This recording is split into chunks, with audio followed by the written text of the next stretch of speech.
தேசிய அரசியலில் அடித்து நொறுக்கும் அண்ணாமலை. நாம் பலமுறை அழுத்தம் திருத்தமாக கூறியது போல அண்ணாமலை என்ற மாபெரும் தலைவன் வெறும் தமிழ்நாட்டுக்கு மட்டுமானவர் அல்ல. அவர் பாரத தேசத்தின் அரசியலுக்கே கிடைத்த மிகப்பெரிய பொக்கிஷம். அவருடைய பணிகள் தமிழக அளவில் மட்டும் சுருங்கிவிடக்கூடாது என்பதில் பாஜகவும் கவனமாக இருக்கிறது. அதனால்தான் தமிழகத்தில் தேர்தல் முடிந்த பிறகும் மற்ற மாநிலங்களிலும் அண்ணாமலை பிரச்சாரம் மேற்கொள்வதை பார்க்க முடிந்தது. அதே சமயம் அண்ணாமலை என்பவர் வெறும் தென்னிந்தியாவின் சார்பாக இருக்கும் தலைவராக மட்டும் தாம் கருதிவிடக்கூடாது. அவர் ஒட்டுமொத்த இந்திய அரசியலுக்கான தலைவர். சமீபத்தில் அவர் டெல்லி தமிழ்ச்சங்கத்தில் பேசிய போது அரவிந்த் கெஜ்ரிவாலை ஒரு வெளுத்துட்டாரு. அவர் வைத்த குற்றச்சாட்டு மிகவும் நியாயமான ஒன்று. அதாவது டெல்லியில் ஆட்சியில் இருக்கும் ஒரு கட்சி மக்களின் நலனை பற்றி சிந்திக்கும் ஒரு கட்சியாக இருக்க வேண்டும். மாறாக எப்படி யாருக்கும் தெரியாமல் டிசைனாக ஊழல் செய்யலாம் என்று சிந்திக்கும் கட்சியாக இருக்கக்கூடாது. ஒரு பொது மக்களாக நீங்களே இதை உணரலாம்.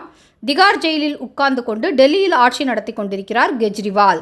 காங்கிரசுக்கும் பாஜகவுக்கும் நான் தான் மாற்றி என்று கூறி கட்சி ஆரம்பித்தவர். முதல் தேர்தலிலேயே காங்கிரசுடன் கூட்டு சேர்ந்து ஆட்சியை அமைத்தார்.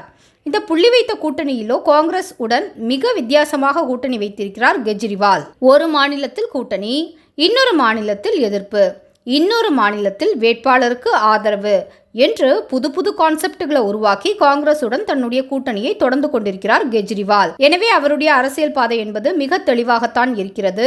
அவருடைய அரசியல் என்பது வெறும் பாஜகவுக்கு எதிராக மற்ற அரசியல் கட்சி செய்யும் காழ்ப்புணர்ச்சி அரசியல் போலதான். அதே போல காங்கிரசுடன் கூட்டணி வைத்திருப்பதால் அந்த கட்சியிடமிருந்து ஊழல் எப்படி செய்வது என்பதையும் நன்றாகவே கற்றுக்கொண்டு விட்டார் கெஜ்ரிவால். அதனால்தான் அந்த கட்சியின் முதல்வரும் துணை முதல்வரும் ஒரு சேர இப்போது சிறையில் இருக்காங்க. அண்ணாமலை இந்த ஒவ்வொரு விஷயங்களையும் பாயிண்டாக அடித்து கொண்டிருக்கிறார்.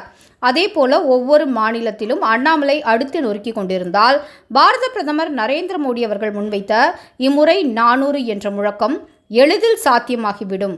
அதற்கு மோடியின் போர்ப்படை தளபதிகளில் முதன்மை தளபதியான அண்ணாமலையின் பங்கு முழுமையாக இருக்கும்.